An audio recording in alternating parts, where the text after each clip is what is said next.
Shalom Bapak Ibu yang terkasih di dalam nama Tuhan Yesus.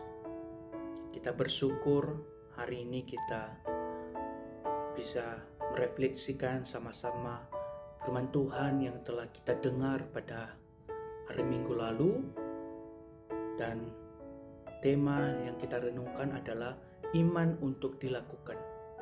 Natsnya adalah dari Matius pasal 8 ayatnya yang ke-18 sampai yang ke-22.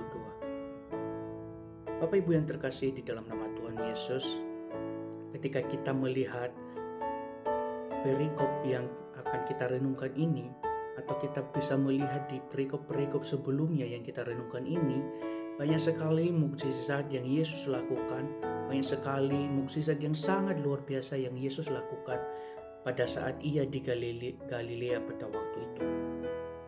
Sehingga tidak heran banyak sekali orang yang mengikuti Yesus pada zaman itu. Tetapi Bapak Ibu perlu kita ketahui bahwa orang-orang pada saat itu mereka mengikuti Yesus bukan karena mereka dengan sungguh-sungguh, dengan sepenuh hati Bapak Ibu. Tetapi mereka mempunyai motivasi yang salah Bapak Ibu dalam mengikuti Yesus. Mereka mengikuti Yesus hanya menginginkan mukjizatnya saja Bapak Ibu.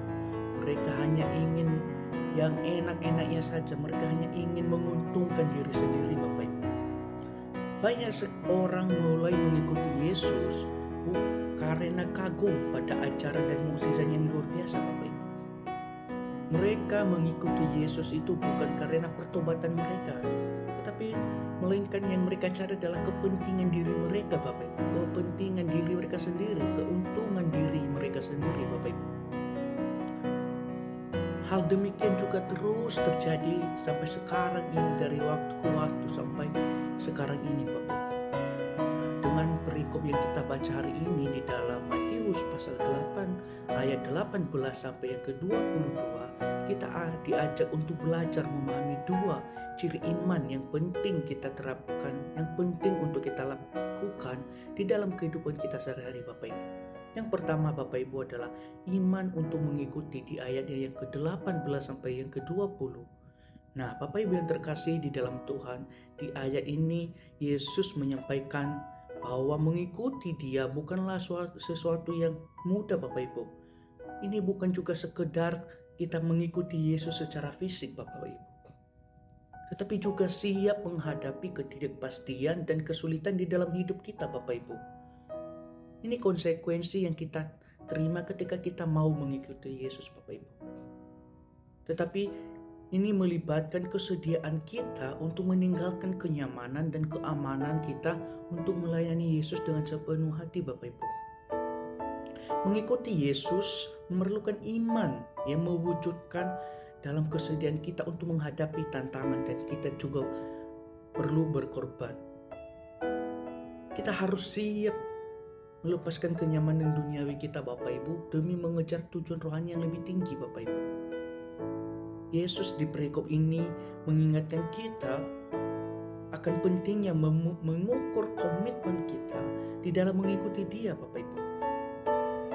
Dan siap juga untuk menghadapi segala konsekuensi yang mungkin timbul dari keputusan kita ketika kita mengikuti Yesus Bapak Ibu. Yang kedua Bapak Ibu, iman untuk bertindak. Bisa kita lihat di ayatnya yang ke-21 sampai yang ke-22. Di ayatnya ini Bapak Ibu kita melihat bahwa Yesus ini menekankan bahwa komitmen untuk mengikuti Dia itu harus menjadi prioritas utama di dalam hidup kita Bapak Ibu. Tidak boleh ada hal lain yang boleh menghalangi kita dalam memenuhi panggilan Tuhan di dalam hidup kita Bapak Ibu. Walaupun kita mempunyai berbagai macam cara atau alasan yang menunda kita untuk bertindak di dalam panggilan Allah, namun Kristus itu Bapak Ibu yang Maha Kudus itu mempunyai banyak cara untuk mengembalikan kita kepada jalannya yang benar Bapak Ibu. Dia akan menaklukkan kita, menaklukkan kekerasan hati kita, dan membawa kita kembali kepada jalan kebenarannya Bapak Ibu. Itu yang Yesus tekankan kepada setiap kita Bapak Ibu. Iman bukan hanya tentang percaya kepada Yesus Bapak Ibu. Ini juga tentang mengikuti Dia dan melakukan kehendaknya Bapak Ibu. Mari Bapak Ibu yang terkasih di dalam Tuhan, mari setiap kita melihat diri kita, apakah kita memiliki iman untuk meninggalkan kenyamanan kita demi melayani Yesus Bapak Ibu. Apakah kita memiliki iman untuk memprioritaskan kerajaan Allah di atas keinginan kita atau di atas kepentingan pribadi kita Bapak Ibu. Mari Bapak Ibu, kiranya karya salib Kristus itu boleh kembali menolong kita untuk melihat bahwa apa yang sudah Yesus lakukan harusnya sudah lebih dari cukup. Demikian refleksi kita selama minggu ini Bapak Ibu. Kiranya Tuhan menolong kita dan memampukan kita untuk terus bisa melakukan kehendaknya di dalam kehidupan setiap kita. Tuhan Yesus memberkati setiap kita.